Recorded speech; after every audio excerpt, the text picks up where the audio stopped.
在学习武当武术的过程中啊，我认识到这个一个捷径，武当武术所有的武术的一个重要的内容就是力量的获得，如何能更有效的能获得力量。这个力量呢，称之为内气外力内有这个元气充足呢，外在的力量就会增大。因此呢，这个最有效的方式呢，就是练武当武术最有效的方式是如何这个增长自己的内气与外力。那在武当武术中呢，这个无极站桩功啊，它是一个最有效的产生内气与外力的一种方式。所以在武当拳谱里面有说，百练不如一战，万动不如一静，大动不如小动，小动呢不如不动，不动之动啊，才是生生不息之动。那通过这个站桩呢，在不动之中去求得内动，内在元气的发动，从而实现这个内壮，内气充盈呢，外部这个筋骨力量就会增大。所以太极拳谱里面所说的内是精神而外是安逸，外在的你如果外在和内在它是相互依存，如果我们内在的精气神得到了充足，外在的力量会得到增大呢，是这个叫内使精神而外使安逸，外在动作就更加和顺不乖背。如果内气不充足呢，外面动作就不顺畅，因为有经络气血不足，它的运行呢就不良好。所以让我们通过站桩的这个练习呢，去充实我们的内在精气神，使我们经络气血能够更好的流通运行，然后呢外在的力量呢就会更加顺畅。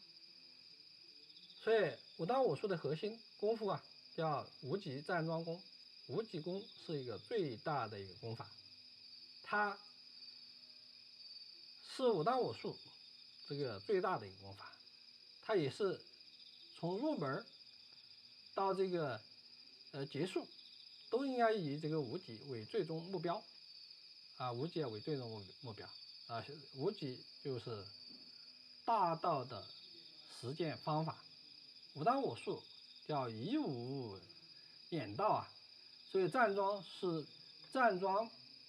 这个最能体现这个道家的思想和方法，通过这个人体的形状去展现这个道文化的这个思想内涵的一种形式。所以以法载道以无极站桩的这个方法去演示这个道家的文化。比如说这个站桩要抱球，要形成圆，形成球，圆和球里面有弯弓，有对立，有统一。对立呢就是矛盾的，就是这个两仪，而统一呢就是太极。所以这个无极里面由太极整体，由太极这个开呢就为两仪，两仪就是阴阳。所以站桩能直接解决太极与阴阳的内容。所以这个它也是武当武术最大的一个功法。因此呢，我们作为这个要传承武当正宗的这个武术呢，应该把无极站桩功作为最大的一个功法去修炼。这样呢，我们就可以事少去真正践行道家的这个方法，叫事少功多，直接可以去增加功力增加功力内动外静外形的这个安静，促使内在的发动，从而使我们的功力能得到这个不断提高。所以叫百练不如一战，站桩是提高功力的最有效的手段。因此呢，我们把站桩作为一个重要的这个内容。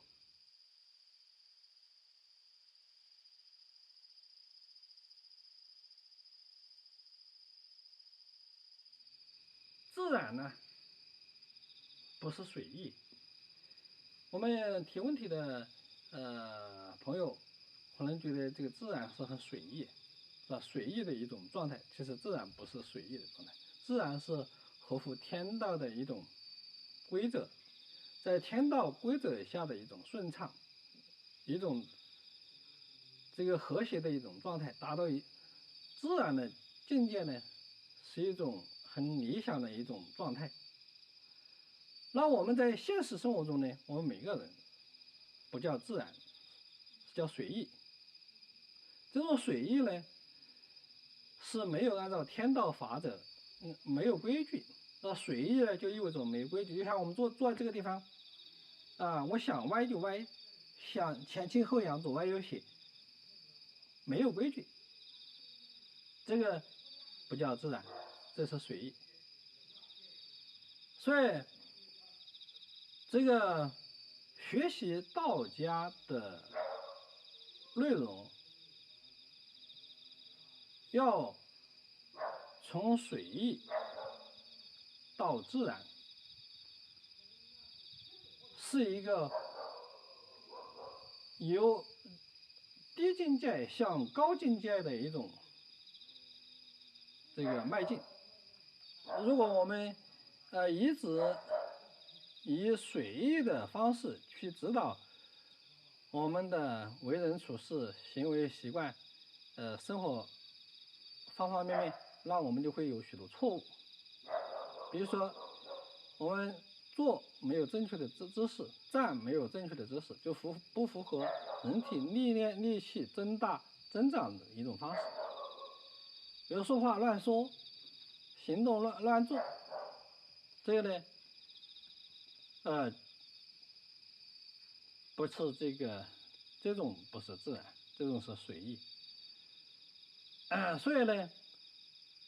我们由随意到自然的过程呢，我们有几个阶段。第一，我们要学习规矩，按照这个道家的这种规矩来指导我们的这种行为习惯。就像那个张三丰祖师所说的“言动视听，一切无妄”。那我们随意的状态下呢，我们的语言、我们的行动、我们的这个对眼睛的使用、对耳朵的使用、对感官的使用，都是随意的。随意就意味着乱来的。因此呢，我们的身心每况愈下，身体健康程度每况愈下，精力体力就会越来越糟糕，越来越不够。因此呢，言动视听乱来的话，这个叫随意的话，这践行呢，就不是这个天道的这个形式，践行的是人道的。人道呢是有欲望，带着欲望的就乱来的，不符合天道法则的乱来，称之为随意。这个在道家的方法论里面称之为有为之法，有为之法是错误的。因此呢，我们要改正错误。所以学习道家呢，要修行，先修而后行。修就是改正有为的错误的方法，回归到无为上面来，就是没有错。无为呢，就是没有错误的行为。而这个没有错误的行为呢，是遵循这个大道的这个自然的行为。那遵循大道呢，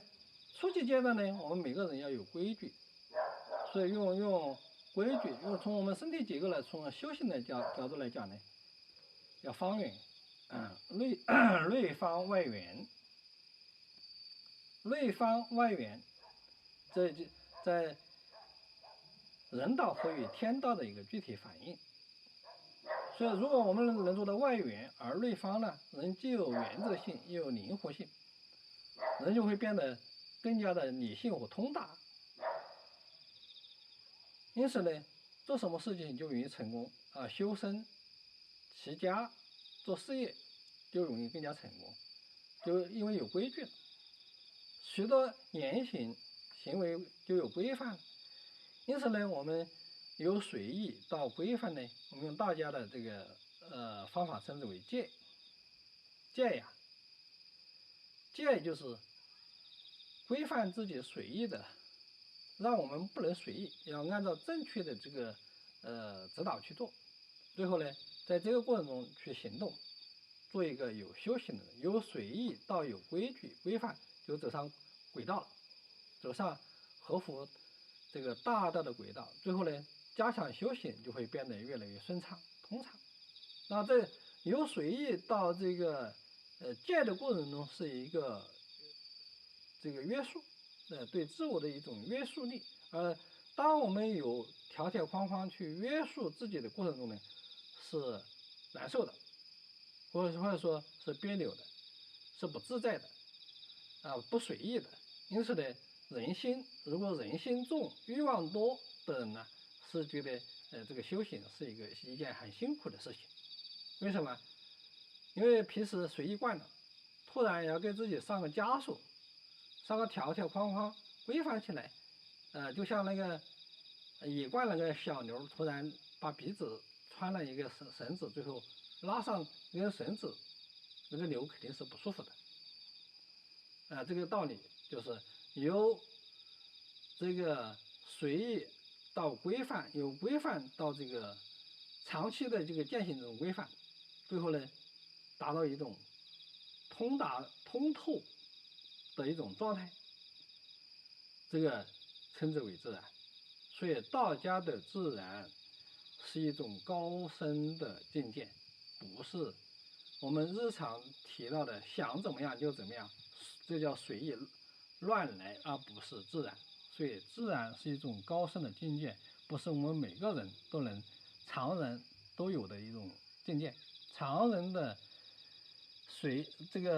意的这种方式不叫自然，那叫乱来。因此呢，我们要把这个观念呢要弄清楚，好吧？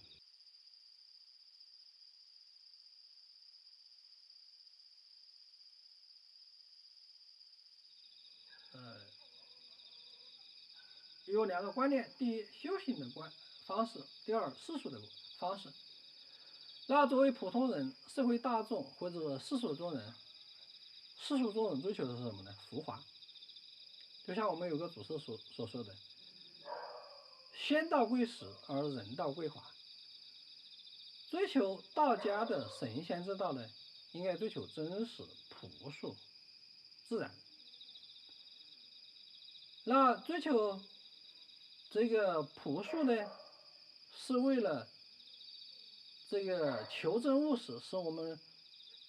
有更多的注意力、精力呢，去用到我们内在的这个强大上面，而不是追求外在的这种表面。那我们常人呢，有很多这个就是世俗中的常人呢，追求的是虚荣和浮华。这种虚荣和浮华呢，对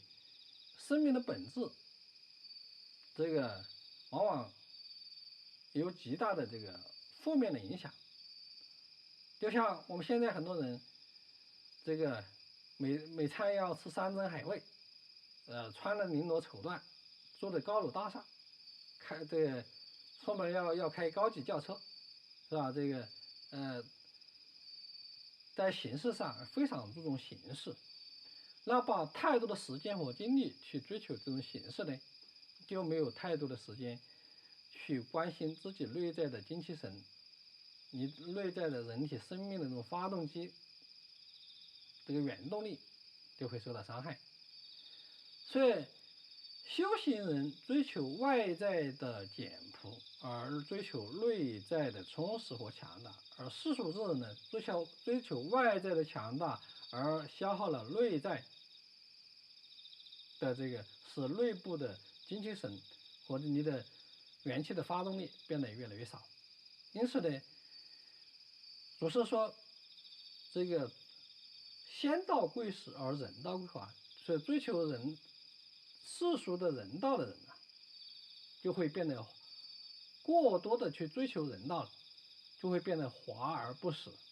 外部的这个浮华，而你内在的空虚，都元气越来越少了，所以叫华而不实啊。因此呢，表面上虚荣和浮华的人呢，表面上是很厉害，实际上呢很糟糕。那在道家的这个思想认为呢，外表淳朴一点，简单一点，把更多的时间和精力去培养自己内在的强大，使内在精气神能够充实，人体的这个健康、生命力就会更加旺盛。因此呢，这个追求人生的这个根本以人为本，一切以人为本。所以《道德经》说：“民与生孰争？这个祸与生孰多？”那在这个学道修道的人的心目中呢，会选择以身体为核心，而不是选择货物的多少，而是不去选择名声有多响。名声的好坏比起身体的重要来讲呢，身体是最重要的，名声无所谓。货物的多少比起身体重要来讲呢，如果有了货物而伤害了身体，那是不值得的。所以修行人就会选择恬淡、简单、朴素的这种方式，而世俗人呢，会选择这个货物，选择名声。因此呢，这个在道家的这个修行理念里面呢，叫做舍本求末，得到了这个外部的东西而失去了根本，因此的不可取。所以道家崇尚简朴、真实、朴素而自然，世俗人呢追求虚荣、浮华、简单。一个人最后追求简单朴素的人，加强修行就会有更多的时间呢去加强修行，从此内在就会变得境界越来越高。而追求外在的虚荣和浮华的人呢，身就会变得精神凋敝，身体衰败，然后呢，有了光鲜亮丽的外表而失去了内在的核心，因此呢，过的是衰败模式，人身心呢变得越来越衰败，人会变得急功近利，虚荣浮华，失去人生的根本，最后呢，失去天道，伤了人性，因此呢，这个不可取。所以让武当弟子呢，学习道家的思想和方法，要以朴素自然去指导自己的生活，要恬淡自然的，就像《黄帝内经》里面所说的：“恬淡虚无，真气从之；精神内守，病安从来。”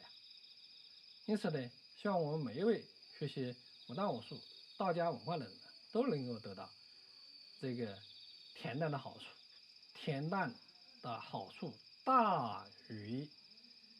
这个虚荣和浮华，因此呢，我们要多追求内在的境界修为，而少去把过多的时间浪费到这个外面上这个失了追求表面而失了根本，则不可取。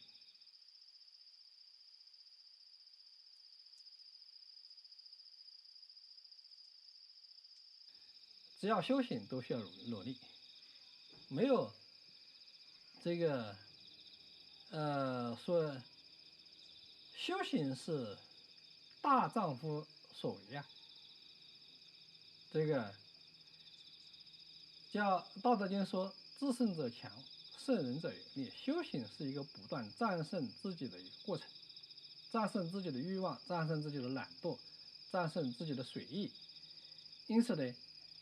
这个过程是一个长期的这个过程。因此呢，我们道家有句指导精神叫“自强不息，天道酬勤”。所以不是通过努力就想获得这个结果，在道家的这个思想和武当武术里面是没有的。这个天上不会掉馅饼。我们的五大弟子必读的一本经典叫《黄庭经》。《黄庭经》里面有句话说：“仙人道士非有神，积精累气是神真。”凡是我们的历史上有名的祖师得道成仙的这个道士，都是每一个都是靠一点一点积累、积功累德，这个潜心下功、积精累气，最后成就了这个高级功夫。因此呢，我们每一位五大武术的践行者，道家这个修行方法内容的这个践行者，按照天道酬勤、自强不息的精神去指导自己，不走捷径，这个不投机取巧，要脚踏实地、求真务实，本着这个脚踏实地的精神、求真务实的精神、积精累气的精神，自强不息，天道酬勤，必然也会有好的结果。也就是道教的这个教义上所说的因果成佛，你种了什么因，会有什么果。你种的是努力这个勤奋的果，因你就会结这个很好的果；你种的是懒惰的因，会得不好的果。因此呢，天道是不会酬懒惰的，天道会酬勤，所以得道就意味着要勤奋啊。想得到啊，必然要勤奋，没有这个走捷径的事情。如果说真有捷径呢，就是按照天道的这个方法法则指导思想去践行自己的修行，会少走弯路，少走这个人道的弯路。所以天之道利而无害啊，人之道为而不争。我们在日常生活中多去修心养气练己，那这样呢，我们就会少走弯路，那就这个呢，加强修行，按照正确的方法途径，这是最大的一个减少走弯路的这个方法，也是一个最好的这个不用这个事多功少的这个。因此呢，我们要善于用道家的方法论，事少功多事情少功效多，去指导自己的修行。所以事少功多并不意味着可以走捷径，这个事少功多的本质上就是少走弯路，按照正确的道路去进行，循序渐进，一步一个脚印去走啊。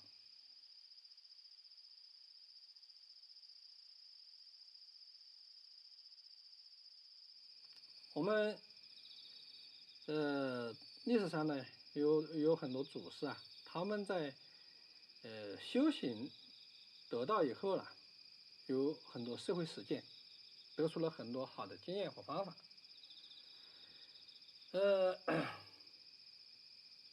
比如说我们有一个有名的祖师张三丰祖师。张三丰祖师呢，他一生践行这个随方受教，就是对待不同的人说不同的话。比如说他在他的弟子里面有武术高手，有这个企业家，有高级知识分子也有对神仙大道的这个追求者，有方方面，甚至有江湖术士，一些这个懂风水、懂易经的一些这个江湖有名之人士等等。就在他的这个弟子里面有各种各样的人才。因此呢，他是随方受教。那首先是他自己要这个有充分的知识，有自己呢有这个不断的完善提高个人的这种境界和学问。所以张三丰是一个张三丰祖师是一个大家，是一个集各家学问于一身的这种大家，所以他可以称之为达人仙人达人，在世俗社会上会称为达人，通达之人。因此各种人他都这个能够点化。那么有些人呢适合用大道的内容，有些人不适合用大道的内容去教育他。比如说有些人普通人，在他思想概念里面，他对大道根本不认可，不认同这个下士，就是《道德经》所说的下士。你对下士讲道了，他会笑你，因为他压根儿不相信。所以下士闻道，大笑之。当年张三丰祖师是怎么对待这种群体的？如果有人问他这个大道，那他对这些部分人基本上不讲大道，讲什么忠孝仁义，讲如何这个忠于国家、孝于父母，做一个好人，做一个守规矩的人。那有些境界好、境界高的人，思想境界、唯物文化有基础、有信仰、有修行啊，这部分人他就会给他们传译、教化一些更好的内容。所以这个叫随方设教。那我们吕洞宾祖师呢，在他的一生呢，他教的弟子也很多，所以他的各种各样的人才他都去接触和教育，所以他没有门派之见，没有这个个人的这种偏见，都是希望有更多人能够享受到道家的这个智慧、道家的好处，因此呢，称为普度众生。普度啊，所以他的普度呢，也导致有句话叫“狗咬吕洞宾，不是好人心”。这个狗咬吕洞宾不是好人心的，就说的是这个有些人他不适合你讲的内容，你没必要跟他讲那些内容。所以初级的人你跟他讲初级的内容，中级的人你跟他讲中级的内容。就道家学问呢，有三级，叫上士闻道勤而习之，中士闻道若存若亡，下士闻道大笑之。所以对待道家的思想方法和文化的人呢，不同的态度最后有不同的这个结果。因此呢，对待不同态度的人呢，你要有不同的对待之法。对上士你可以多讲一点，对中士就在这个讲一点，对下士你根本不用讲。因此呢，对待这个社会大众要有这个随方设教，而不是说所有的人你都一股脑儿的给他讲，那就会浪费你太多时间，就还没效果。因此呢，我们在教育和影响过程，那首先呢，最重要的一点是什么？我们就像武当派这个有个门规啊，这个其中有十大戒律，其中有一条呢叫戒好为人师。我们要更多的时间呢，应该多去充实自己，提高个人的境界，不断的完善，提高个人的境界呢，在自我的个人不断完善提高以后呢，然后去度化别人，这叫度己，先度己，然后再化人，叫度己化人。因此呢，随着我们个人境界的不断完善和提高，你受度化的对象就会越来越多。因此，武当弟子呢，要以自己不断的完善提高自己的境界为首要的任务，然后呢，在这个基础上再去这个教化众生。这个叫随缘度化，随方设教，一切顺应自然，顺应自然。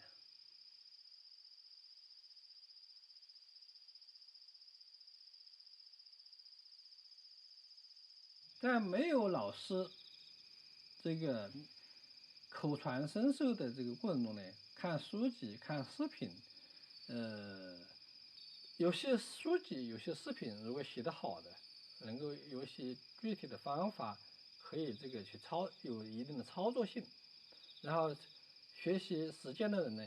能够这个领会正确的这些思想方法呢，也会有一定的这个效果。但是呢，毕竟视频和这个书本呢，它是一个抽象的东西，它没有这个言传身授的来的更加的这个真切。所以让我们有兴趣的人呢，可以如果有视频有质量，最好你可以先看一看是吧？先看书，先看视频，看到你那时候呢，你肯定就有很多疑问，最后呢，你再找名师或者再找师傅呢去这个学习，这样呢，有可能会学得更快一些。最好是结合，如果不没有师傅的指导，光看书光看这个视频呢，就容易走偏。